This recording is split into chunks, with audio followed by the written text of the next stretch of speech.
Over the years, there has been many comparisons between Singapore and Malaysia in terms of the cost of living. There has been multiple debates over the quality of life, the affordability in each country, the currency comparison, and the list goes on.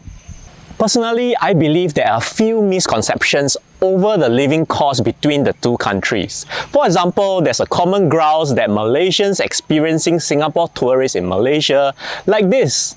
I love coming to Malaysia. Stay also cheap, eat also cheap, shop also cheap, wash car also cheap. Wow, you know, John, you really shouldn't sound like a bird, no, when you come to Malaysia. Say cheap, cheap, cheap, cheap, cheap. You know, the Malaysians don't appreciate y'all Singaporeans doing that because to you, divide by 3 is cheap. But to the Malaysians living here, it's not cheap, you know. It's actually pretty expensive to live in Malaysia. Or Malaysian tourists in Singapore saying something like this. Hey, John, I can't afford to keep going to Singapore to visit you, you know. I tell you why, each time I eat chicken rice, it's 1650 ringgit per plate for myself. Then hotel room per night 1000 over ringgit. Siao cannot Hey, I stay house cannot free Hi everyone, we're the Corporate Breakout couple. I'm Fran, I'm Malaysian. I'm John, I'm Singaporean. And we broke out the corporate rat race in the year 2020 in Singapore. We then moved to Penang last year in 2022. So we've both actually lived in both countries for an extensive period of time. In our previous videos, we went on the ground to both Singapore and different parts of Malaysia to cover extensively on the cost of living in both countries. In today's video, we're going to run comparisons between the two countries and how to look at each country's cost of living from a local's perspective and how to tie in the Sing dollars and Malaysian ringgit's purchasing power, but most importantly, how all these costs affect you. Stay tuned to find out. What is the cost of living? The cost of living is the amount of money needed to cover the basic expenses such as your accommodation, food, transport, healthcare, taxes at a certain place, say your country of residence, at a certain time period. And the cost of living is tied to wages, aka income. Each country is different and that applies to Singapore and Malaysia. Let's use Malaysia for example. According to the Department of Statistics Malaysia, based on the latest number that I can gather for 2020, the median household gross income is 5,209. And bear in mind that's the gross, so the final take home would be a lower number after the EPF, the SOCSO deduction, let's say 5,000 ringgit.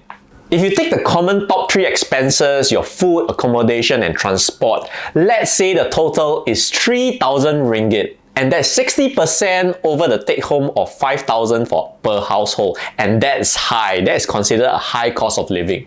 Conversely, if you take these 3 expenses and let's say the amount is 1,005 ringgit, that's 30%. And that is considered relatively low for a cost of living. Basically, you need to benchmark the average basic expenses of each household against the median household income.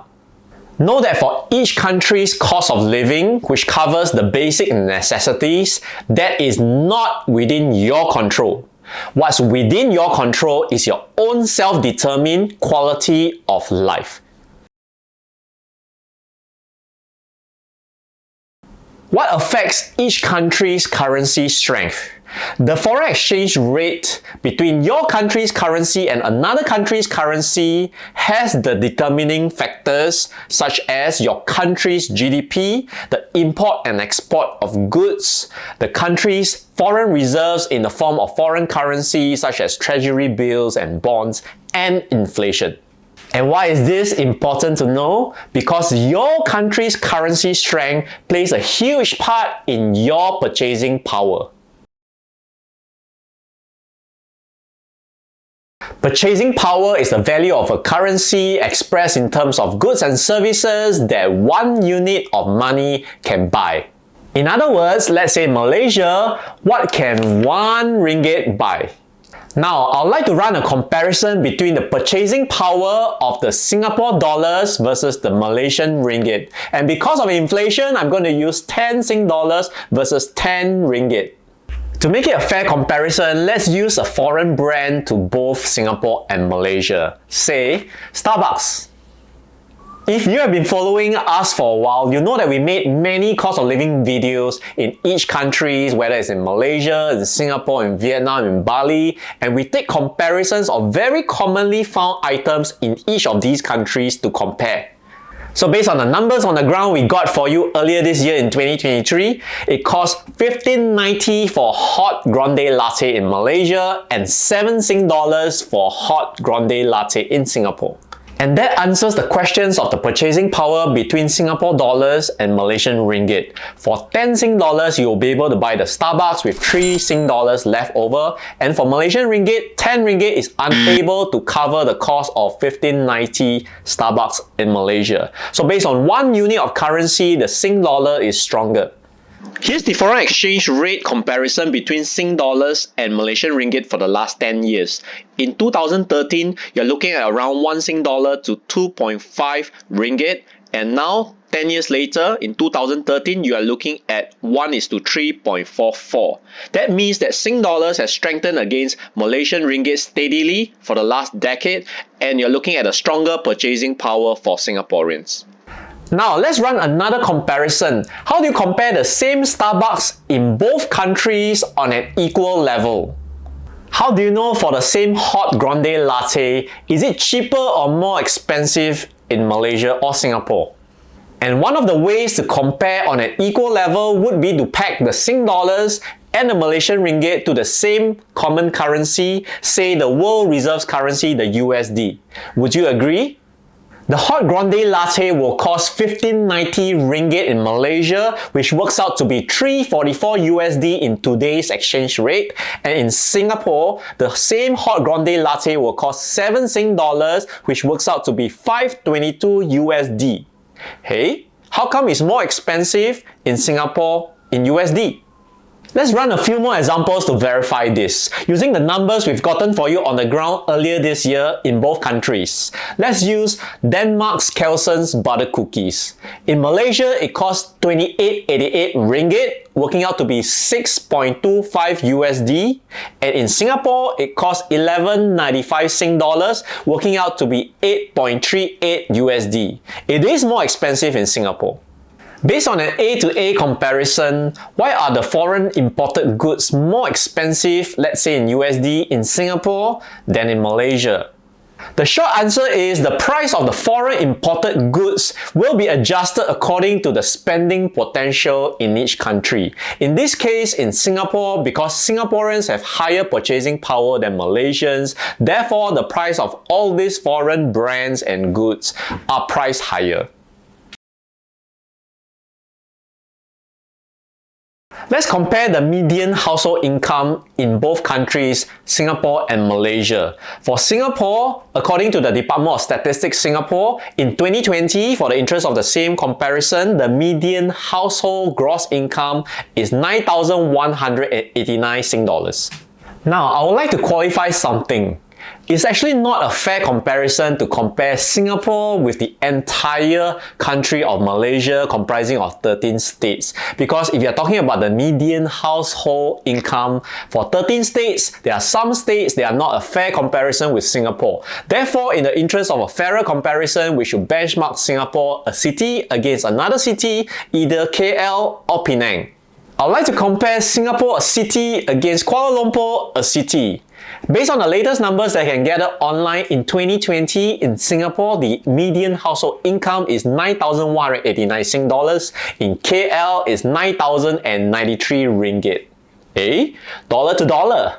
Similar numbers, but different currency strength and different purchasing power. Based on today's exchange rate, 1 unit of Singapore dollars can buy you 3.44 units of Malaysian ringgit. Why is all this information I'm sharing with you important? It's important because you have to understand what you are spending on, and there are a lot of factors that impact your spending.